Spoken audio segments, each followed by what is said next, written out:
it interested people. It tweaked their imaginations, but it sure didn't generate a lot of sympathy. And as I said, for somebody who was and is naturally sympathetic to Jeff, it's what she remembers. She'll have 10 years worth of she remembered that more vividly than the book and the mini series, which she didn't like. She remembered those pictures. It was mentioned in the trial. Every time it just galled the prosecutors. They brought it up, and you could see these little sort of Justice Department bureaucrats. I'm not talking about the North Carolina prosecutor who always knew he was going to be sort of gentry he had a different view of life. And actually, Blackburn was actually a much more innocent person. But the real Justice Department bureaucrats, Murtaugh and what's his name, Warhide, that boat galled them. And they never wasted an opportunity to bring to Judge Dupree's and anybody else they got attention. In fact, Jeff had a boat parked at his back door just because they could never have one. It's not their lifestyle. And they knew, and rightly so, that it was not the kind of lifestyle that most people in North Carolina can think about. That boat meant a lot to them. Symbiotic. Everything.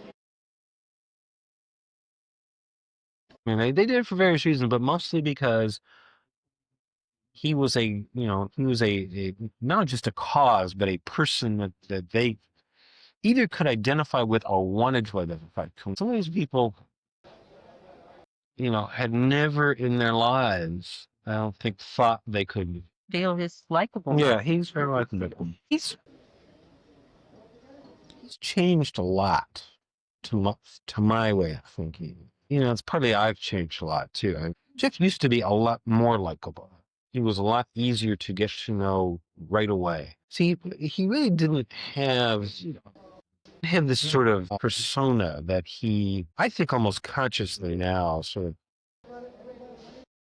tore and puts on. He used to be a pretty naive guy. This has taught him a lot, and it's not for the better. But, you can't blame him.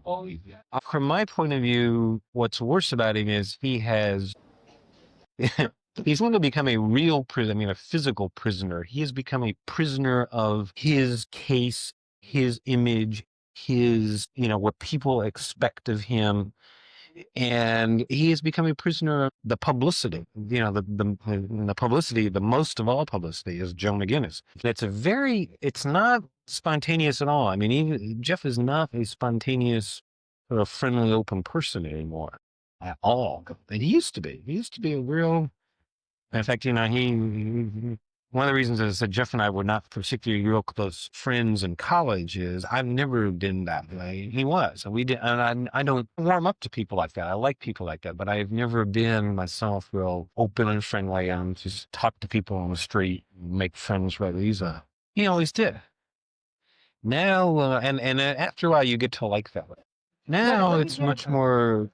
Guarded is the right word. A lot of people don't know that that's guarded. People think he still is very open and friendly and outgoing. But there is now a method to that.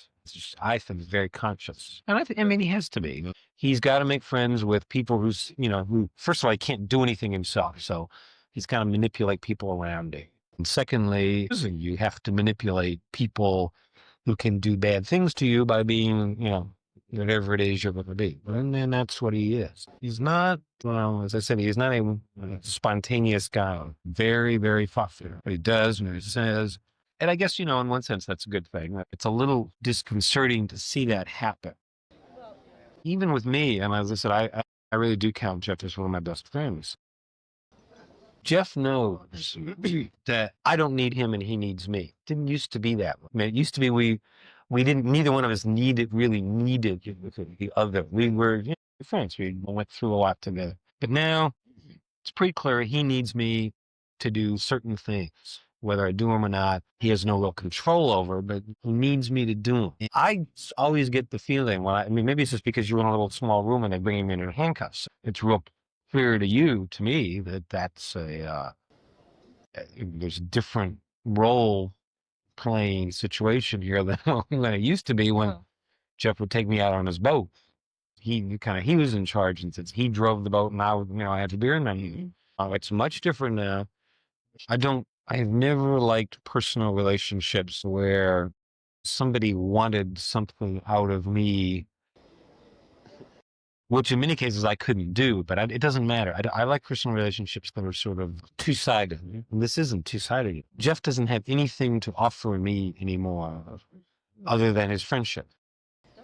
And see, it didn't used to matter because I mean, he never, Jeff made more money than I did, but it didn't matter because I could do what I wanted. I mean, Jeff and I kind of had a similar lifestyle in some ways.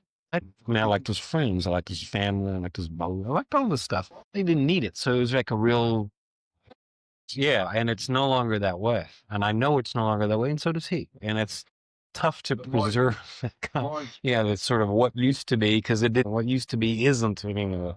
Hollow's the wrong word. I mean, it's not hollow. It's I think. I mean, I don't speak to Jeff. I think there's a real sincere like on his part for me, and that's certainly reciprocated. Yeah. But I mean, like isn't enough anymore. Because Jeff doesn't need people to like him. He needs people to like him and do something for him.